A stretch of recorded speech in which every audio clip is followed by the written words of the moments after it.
What if the most advanced tsunami detection system in the world missed the warning? What if 300 lives were saved not by satellites, not by seismic AI, but by a whale? 200 miles off the coast of Indonesia, a luxury research vessel floated above one of the most unstable fault lines on Earth. The screens were green. The sea was calm. The experts were celebrating humanity's mastery over nature. 4,000 meters below them, the Earth slipped. No explosion. No alarm. No earthquake spike. Just a silent shift in the deep. The algorithms saw nothing. But something in the ocean did. And when a 40-ton sperm whale began slamming her body against a steel hull, one captain made a decision that changed everything. This is the story of the day the ocean whispered, and one living sentinel answered. Water wave the tidal silence the whale who stopped the tsunami. Chapter 1, The Deep That Whispered. 200 miles off the coast of Indonesia, the luxury research vessel Aurelia drifted across a sea so calm it looked artificial. The ship was a floating palace of glass observation decks, satellite domes, and polished teak railings. 300 guests, marine biologists, tech billionaires, climate ministers, documentary filmmakers, gathered for an ocean summit meant to celebrate humanity's growing mastery over Earth's last frontier. Below them lay the Sunda Trench, one of the most volatile tectonic regions on the planet. The ship's onboard AI continuously processed seismic feeds from satellites, underwater cables, and pressure sensors anchored to the seabed. Massive screens in the command deck displayed steady green indicators. No tremors. No warnings. No anomalies. The keynote speaker stood beneath soft blue lighting, explaining how predictive algorithms were now capable of detecting tsunamis faster than any buoy system in history. Applause echoed through the main hall. Champagne glasses shimmered beneath crystal chandeliers. The ocean outside the panoramic windows looked tame, obedient. 4,000 meters below, in total darkness, the Pacific plate shifted. It was not a violent rupture. There was no sharp crack, no dramatic jolt. It was a slow, grinding slip, rock sliding against rock in near silence. The kind of movement that does not produce classic seismic spikes. The kind of movement that fools machines. The Earth inhaled. And the sea above it began to change shape. Chapter 2, The Living Sonar. In the abyssal dark, Kaia moved like a drifting continent. 60 feet long and weighing nearly 40 tons, she was older than many of the humans celebrating above her. Her skin carried scars from fishing lines and propeller strikes, pale streaks against charcoal grey flesh. Her left fluke bore a crescent-shaped marking, bright as moonlight in sonar pulses. Sperm whales do not simply hear. They interpret. Their massive spermaceti organs amplify sound, but they also sense shifts in pressure gradients and water density. When the tectonic slip occurred, it did not shout. It murmured. A subtle displacement rolled outward through the water column. Kaia felt it first in her jaw. Then in the hollow chambers of her skull, where sound becomes sensation. The pressure profile of the ocean had changed. Not violently. Not sharply. But wrong. The deep current beneath her slowed in one direction and accelerated in another.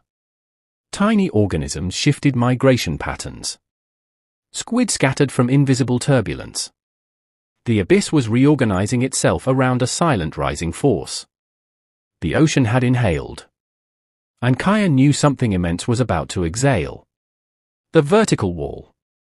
On the bridge of the Aurelia, nothing appeared unusual. Wind speeds remained low. Surface tension looked smooth. The AI models projected safe conditions for at least 12 hours.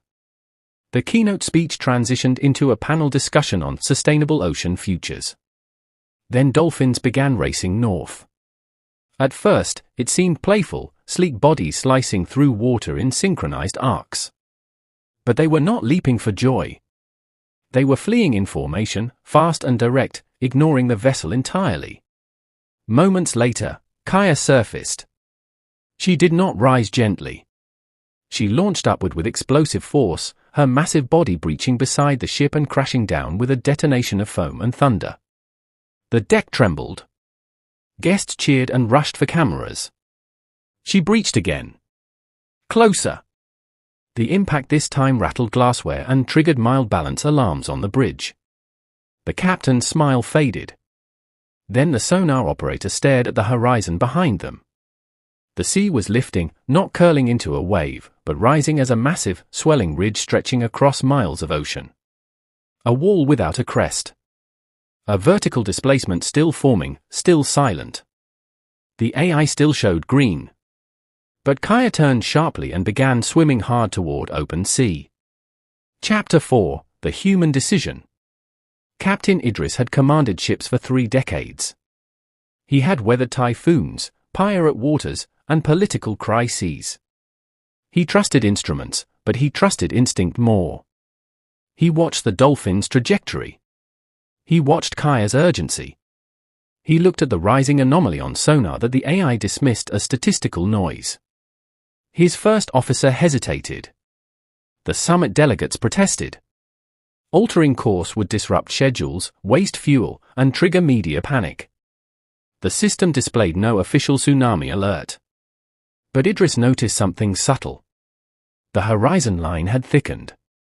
He ordered full power away from the coastline and maximum thrust toward deeper ocean. Engines roared. The vessel pivoted.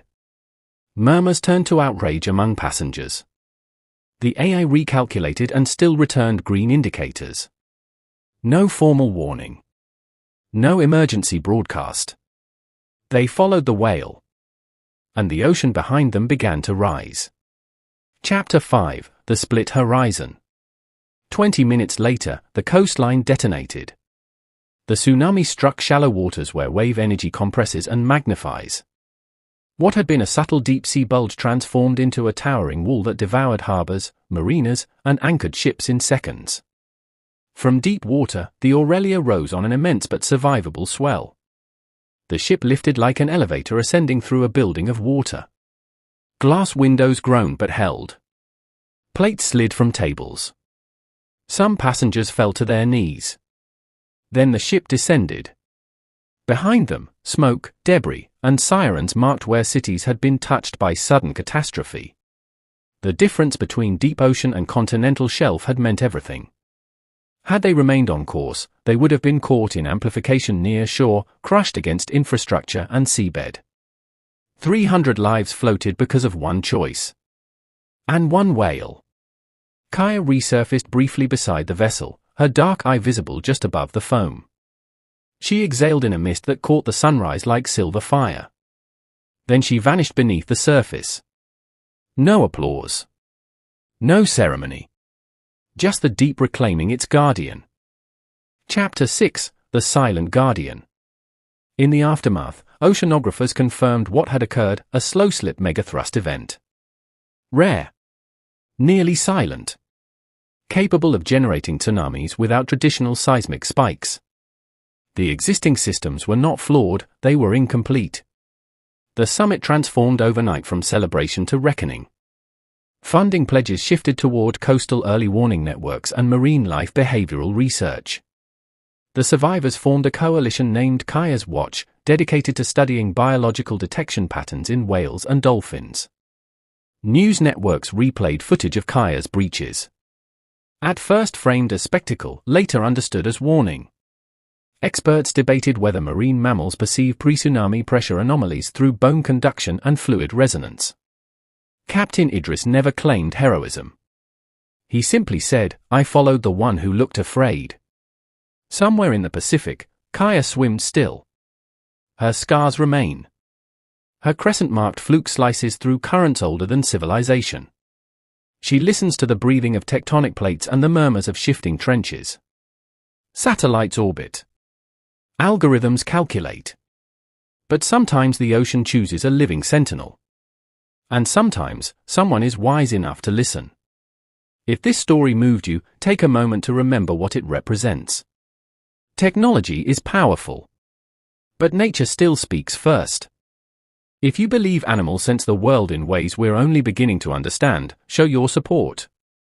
Like this video to help this story reach more people. Share your thoughts below. Have you ever seen an animal react before danger struck? Subscribe and turn on notifications for more cinematic survival legends. Because sometimes, the greatest early warning system on Earth has a heartbeat. I'll see you in the next story.